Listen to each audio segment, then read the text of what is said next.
أشرقت نفسي بنور من فؤادي.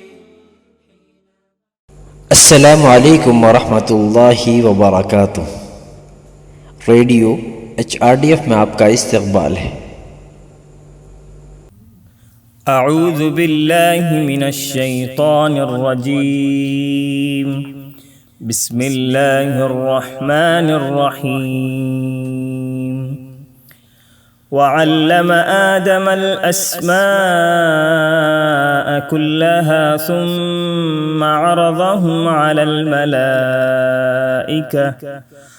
الملائكة فقال أنبئوني بأسماء هؤلاء إن كنتم صادقين.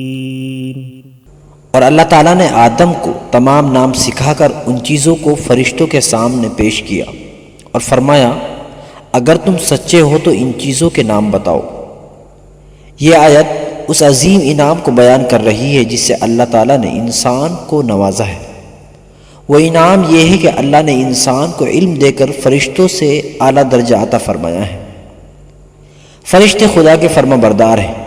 وہ ہمیشہ اللہ کی حمد و ثنا بیان کرتے رہتے ہیں، لیکن اللہ فرشتوں کو قائل کر رہا ہے کہ ان میں سے کوئی بھی اس شخص کی حیثیت سے آگے نکلنے کی صلاحیت نہیں رکھتا ہے جسے اس نے علم سے نوازا ہے. انسان کے بارے میں کہا جاتا ہے کہ وہ ایک ذہین مخلوق ہے.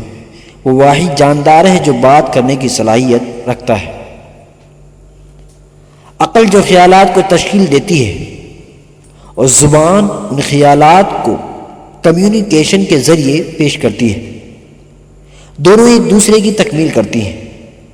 زبان کی غیر موجودگی میں عقل اور عقل کی غیر موجودگی میں زبان انسان کو فائدہ نہیں دے گی.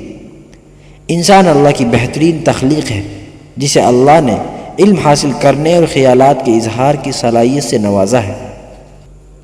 اس سے انسان زمین پر اللہ کا نمائندہ بننے کی صلاحیت رکھتا ہے.